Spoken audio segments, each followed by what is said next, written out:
Assalamualaikum warahmatullahi wabarakatuh. Pada kesempatan kali ini, kelompok saya akan menjelaskan materi tentang Perang Batak. Sebelumnya, izinkan saya mengenalkan anggota kelompok saya. Yang pertama ada Farhan Aulia Kartika berabsen 11, dan ada saya, Iza Afkorina Azahra, absen 14, dan ada Raditya Syadila Dharma dengan absen 27. Pada penjelasan materi kali ini, kami akan menjelaskan beberapa poin. Yang pertama, tokoh, kedua, tahun, ketiga, lokasi, keempat, penyebab, kelima, jalannya perlawanan, dan terakhir adalah akhir perang. Poin pertama adalah tokoh utama. Tokoh utama dalam Perang Batak kali ini adalah Sisingamangaraja atau Raja Batak terakhir dari dinasti Sisingamangaraja. Nama aslinya adalah Patuan Bosor Ompu Pulo Batu. Ia menjadi pemimpin perlawanan rakyat Batak melawan kolonial Belanda di Sumatera Utara. Sisingamangaraja dianggap sebagai pemimpin yang karismatik dan dihormati oleh rakyat Batak. Selanjutnya adalah poin kapan tahun terjadinya Perang Batak. Sebelumnya, Perang Batak sendiri adalah perang yang terjadi antara Kerajaan Batak melawan Belanda. Perang ini berlangsung pada tahun 1878 hingga 1907 atau selama 29 tahun. Alasan meletusnya perang ini adalah Belanda berusaha mewujudkan Pax Netherlandica.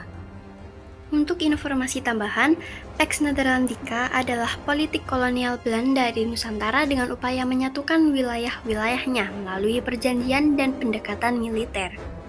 Lokasi terjadinya Perang Batak di Tanah Batak. Wilayah ini mencakup sebagian besar daerah Tapanuli yang sekarang dikenal sebagai Sumatera Utara.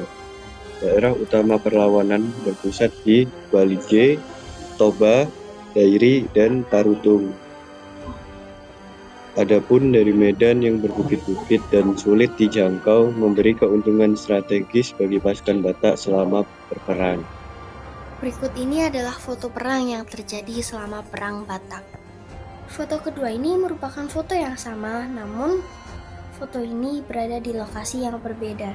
Penyebab terjadinya Perang Batak terbagi menjadi dua, ekspansi kolonial Belanda dan pertahanan kultural dan agama.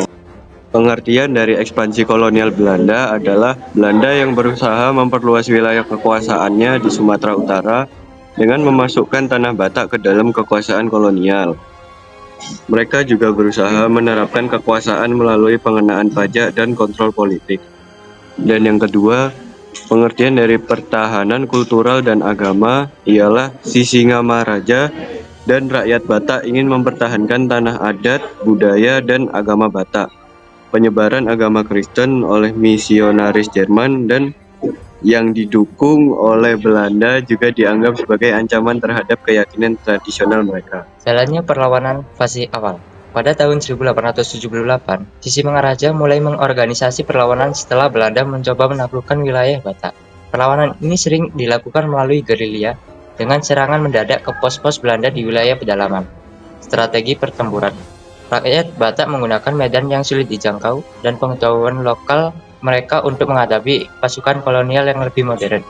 Mereka juga mendapat dukungan dari beberapa kelompok masyarakat Batak yang tidak setuju dengan kehadiran Belanda. Serangan ke Balige tahun 1883. Salah satu peristiwa besar adalah serangan Sisingamangaraja terhadap pos Belanda di Balige, yang menyebabkan kerusakan besar bagi pasukan Belanda. Namun, Belanda telah melakukan serangan balik dan memperkuat kedudukannya di Tanah Batak. Pengunduran diri ke daerah Dairi. Setelah banyak pos Belanda berhasil didirikan di Tanah Batak, Sisingamangaraja dan pasukannya mundur ke daerah Dairi untuk melanjutkan perlawanan. Ending dari Perang Batak. Perlawanan pada 17 Juni 1907. Sisingamangaraja tertangkap dan tewas dalam pertempuran dengan pasukan Belanda di Dairi, dekat Sidikalang. Kematian Sisingamangaraja menandai berakhirnya Perang Batak dan konsolidasi kekuasaan Belanda di seluruh Sumatera Utara. Sisingamangaraja dianggap sebagai pahlawan nasional Indonesia karena keberaniannya melawan penjajah. Perlawanan ini meskipun berakhir dengan kekalahan, menunjukkan semangat nasionalisme dan mempertahankan identitas Batak. Cukup sekian penjelasan materi tentang sejarah Perang Batak. Saya ucapkan mohon maaf apabila ada salah kata. Akhir kata, wassalamualaikum warahmatullahi wabarakatuh.